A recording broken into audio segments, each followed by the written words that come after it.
Good morning students. Previous class में previous class जो periods के पहले चला था, तो उसमें हम लोगों ने जैव सूचकांक वाइटल इंडेक्स के बारे में पढ़ा था। इसके बाद आता है पॉपुलेशन ग्रोथ। तो इस सब का पूरा नोट्स है, एक अच्छा नोट्स है आप लोगों के लिए और बहुत इम्पॉर्टेंट है ये सब बोर्ड परीक्षा की दृष्टि से लिए। तो समष्टि प्रकृति की एक गतिक इकाई है। समष्टि मतलब मैं बताया था जनसंख्या। प्रकृति में किसी समष्टि का आकार आमाप घटेगा, बढ़ेगा अथवा स्थिर रहेगा। यह भोजन की उपलब्धता पर भक्षियों के प्रभाव तथा पारिस्थितिक दशाओं पर निर्भर करता है। तो एक निश्चित समय में किसी समष्टि की वृद्धि इसमें आने वाले जीवों की संख्या तथा समष्टियों को छोड़ने वाले जीवों की संख्या पर निर्भर करता है। तो जो समष्टि की जो वृद्धि है उसमें होने वाले जो जीवों की संख्या होगी और जिसमें कितने समष्टि को छोड़ रहे हैं, कितने जुड़ रहे हैं, इस सब बातों पर ये डिपेंड करता है। तो किसी समष्टि का आकार कब और कितना परिवर्तित होगा, ये 3 कारकों पर निर्भर करता है। कौन कौन सा? जन्म दर, आप लोग इसके बारे में पढ़ चुके हैं। जन्म दर, मृत्यु दर, प्रवासन। प्रवासन में एक होता है आप्रवासन और उत्प्रवासन। आप्रवासन क्या है? इमिग्रेशन। इमिग्रेशन मतलब कि व्यक्ति जो है पॉपुलेशन में कहीं से आए, वो ऐड हो। और इमिग्रेशन में जो कोई व्यक्ति हो वो पॉपुलेशन से निकल जाए या हट जाए वहाँ से, तो ये होता है जुड़ना और उसमें से कम होना, निकलना। समष्टि वृद्धि तब होती है जब जन्म की संख्या तथा अप्रवासितों की संख्या मिलकर मृत्यु संख्या तथा उत्प्रवासी यानी इमिग्रेशन की संयुक्त संख्या से अधिक होती है। न जाहिर सी बात है, यानी बर्थ रेट और इमिग्रेशन यानी जन्म दर और अप्रवासन, ये इनकी संख्या का योग अधिक होना चाहिए मृत्यु दर और इमिग्रेशन यानी उत्प्रवासन और डेथ रेट के योग से।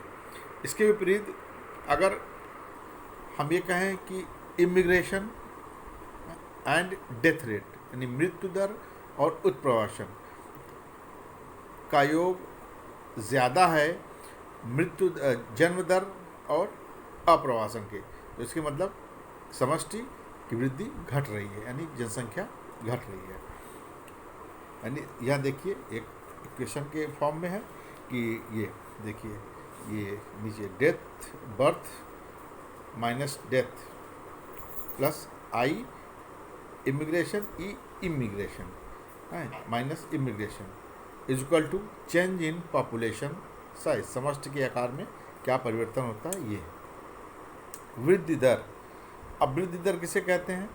किसी समष्टि की वृद्धि दर को प्रति 1000 सदस्यों में प्रति इकाई समय से समष्टि के आकार में परिवर्तन के रूप में दर्शाते हैं।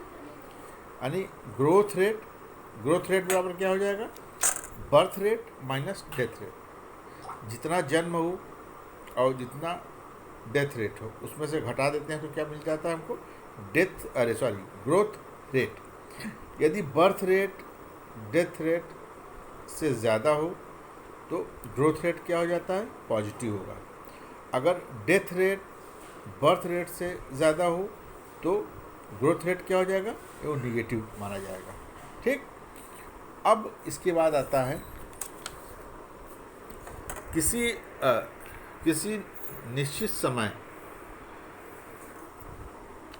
ये कैपिटल जी, किसी निश्चित समय में समष्टि में सम्मिलित होने वाले सदस्यों की संख्या जानने के लिए वृद्धि दर को वास्तविक समष्टि आकार से गुणा करते हैं। यानी निश्चित समय में कैपिटल जी है और ये क्या है? आर ग्रोथ रेट, एन क्या है? पॉपुलेशन एक नॉर्मल पॉपुलेशन है, तो इसमें इसका मल्टीप्लिकेशन करेंगे तब जा कर के प्रति इकाई समय में समष्टि वृद्धि को दर्शाएगी। एक ये भी फार्मूला है।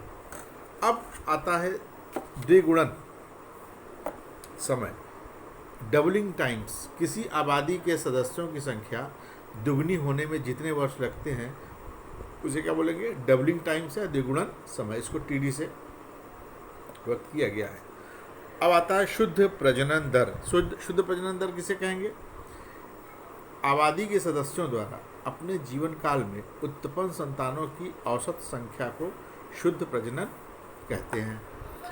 अब इसके बाद आता है वृद्धि वक्र, ग्रोथ कर्व। अब देखिए वृद्धि वक्र जो ग्रोथ कर्व में ये और बहुत ही इम्पोर्टेंट है, इसको अच्छे से समझिए और इसको नोट करिए अपने कॉपी में। इकाई समय तथा निश्चित वातावरणीय दशाओं में समष्टि संख्या में वृद्धि अथवा कमी के ग्राफिक प्रदर्शन हेतु वृद्धि वक्र प्रयुक्त किए जाते हैं। वृद्धि वक्र समय तथा जीवों की संख्या के सापेक्ष होते हैं। ये दो प्रकार के होते हैं। देखो ऐसा, इसमें जो वक्र बनाए जाते हैं ये वातावरणिक दशाओं में जो समष्टियों की जो संख्या है और टाइम है, इनके बीच में ग्राफ खींचे जाते हैं, उसे ही हम बोलते हैं वृद्धि वक्र, ग्रोथ कर्व। ये दो तरह के होते हैं। पहला होता है जे वक्र, जे कर्व, या चार घातांकी ग्रोथ कर्व या चार घातांकी वृद्धि कर्व के नाम से भी इसे जाना जाता है। जब समष्टि में निरंतर तीव्रताओं से वृद्धि करने की प्रवृत्ति होती है तो उसे चार घातांकी वृद्धि कहते हैं। इस प्रकार की वृद्धि में आने वाले प्रत्येक समय में सदस्यों की संख्या निरंतर बढ़ती जाती है। चार घातांकी वृद्धि में क्या होता है? इसमें सदस्यों की संख्या क्या होगी? हमेशा बढ़ती जाएगी। इसमें जन्म दर सदैव ही मृत्यु दर से अधिक होती है। इस वृद्धि वक्र को आकृति के आधार पर जे वक्र कहा जाता है, क्योंकि ये जे के आकार का बनता ही है। ठीक है। अब ये देखिए यहाँ पर, या ये देखिए,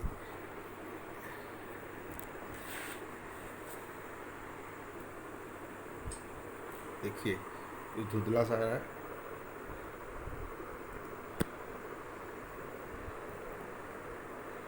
हाँ,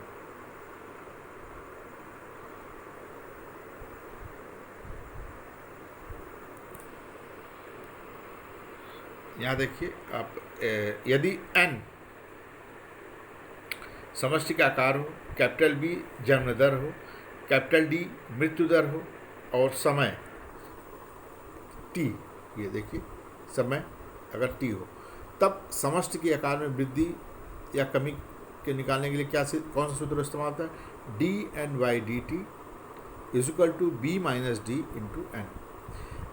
यदि b - d की वैल्यू r के इक्वल टू हो, r के बराबर हो, यानी रेट r के बराबर हो, ग्रोथ रेट के बराबर हो, तब dn/dt, या b - d की जगह हम r लिख देंगे तो r n हो जाएगा। r क्या है? प्रकृति वृद्धि की इंट्रिंसिक दर, प्रकृति वृद्धि की इंट्रिंसिक दर है। यहाँ पर जो r है, ऐसे उदाहरण r तो कुछ दूसरा था, प्रकृति वृद्धि की इंट्रिंसिक दर यहाँ पर। समष्टि वृद्धि पर किसी भी जैविक अथवा अजैविक कारकों के प्रभाव को निर्धारित करने के लिए ये बहुत महत्वपूर्ण होता है। ये स्मॉल r, ये इंट्रिंसिक दर, प्रकृति वृद्धि की इंट्रिंसिक दर। अब यहाँ पर देखिए जो चार घातांकी ग्राफ है, ये देखिए, ये पॉपुलेशन ग्रोथ है एक तरफ और इधर टाइम है। तो ये पॉपुलेशन ग्रोथ देखिए, ये जे आकार का बनता है। ये यहाँ से इस तरह से बढ़ता जाता है, इस तरह से, यहाँ से ये 0 है, ये यहाँ 60 से है, ये ऐसे ऊपर की ओर बढ़ता जाएगा। कहाँ तक? एकदम ऊपर की ओर, जहाँ तक है 1100 पॉपुलेशन तक बढ़ता जाता है। यानी इसको को हम बोलते हैं एक्सपोनेंशियल ग्रोथ कर्व या जे कर्व या चार घातांकी कर्व। ठीक है, तो ये था चार घातांकी कर्व। अब इसके बाद आता है आपका सिग्मॉइड कर्व। ये भी बहुत ही इम्पॉर्टेंट है, सिग्मॉइड कर्व। सिग्मॉइड कर्व देखिए, सिग्मॉइड कर्व क्या होता है? सिग्मॉइड कर्व या जो है एस वक्र या एस कर्व के नाम से जाना जाता है। किसी समष्टि में बहुत लंबे समय तक चारघातांकी वृद्धि ये संभव नहीं है कि हम बहुत लंबे समय तक चारघातांकी वृद्धि होती जाए। भाई हमेशा जरूरी थोड़ी है कि जनसंख्या में वृद्धि हो ही, तो सीमित संसाधनों के लिए जातियों के सदस्यों के प्रति स्पर्धा होती है, उसमें कंपटीशन होती है। किसी आवास में अधिकतम संभावित संख्या के लिए तो पर्याप्त संसाधन होते हैं, परंतु इस अधिकतम संख्या से आगे संसाधन अपर्याप्त होते हैं, ठीक, और इससे आगे वृद्धि संभव नहीं है। इस आवास में किसी समष्टि के लिए इस सीमा को प्रकृति की पोषण क्षमता, कैरिंग कैपेसिटी, इसको के से डिनोट किया जाता है, ये माना जाता है। किसी आवास में सीमित संसाधनों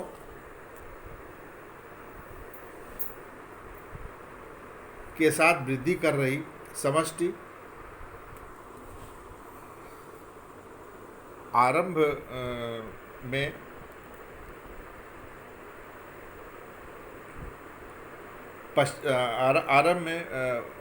पश्चाता प्रावस्था दर्शाती है। इसके पश्चात क्रमशः तीव्र वृद्धि तीव्रता और त्वरण प्रावस्था, फिर मंदन प्रावस्था और अंततः अनंत स्पर्शी प्रावस्थाएं आती हैं। इसमें क्या होता है, धीरे धीरे आगे जो है बहुत तेज़ी से बढ़ेगी, फिर धीमी हो जाएगी, फिर एकदम धीमी हो जाएगी।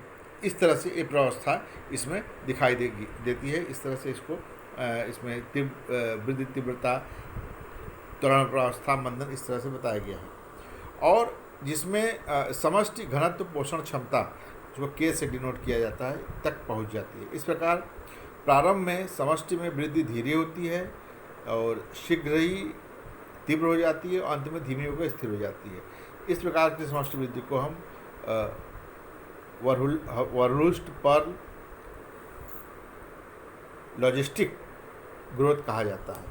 एक वैज्ञानिक के नाम पे है ये। इसको समीकरण द्वारा dN/dt = r capital N in bracket k - n/k। n क्या है, n समय, n समय t पर समष्टि घनत्व है, n घनत्व समष्टि घनत्व, r प्राकृतिक विधि में इंटेंसिटी इकाई है। क्या हो गया? के पोषण क्षमता है।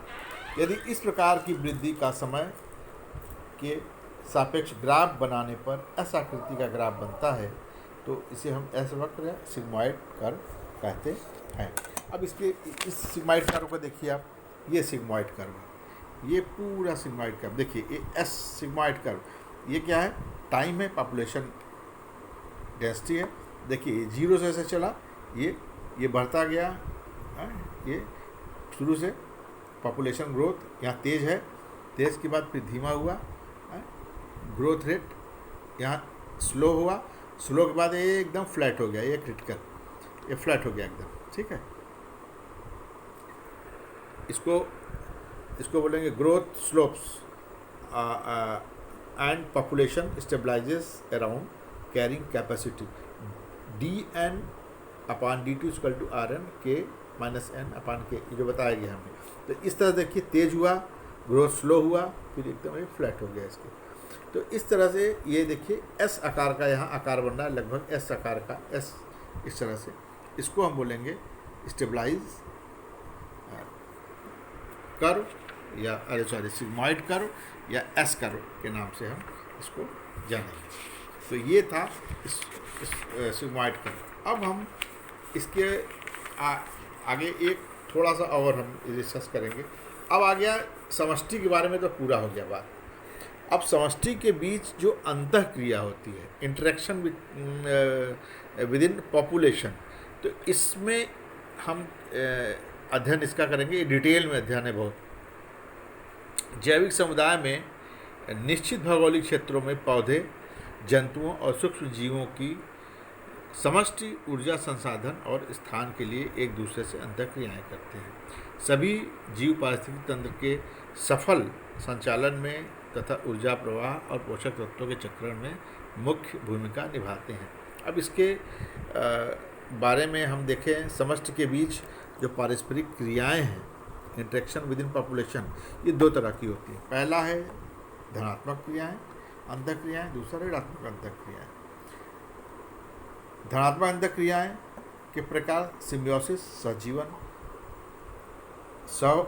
सहोपकारिता, म्यूचुअलिज्म, सहभोजिता, कमेंसलिज्म, आदि सहयोगिता, प्रोटो कोऑपरेशन।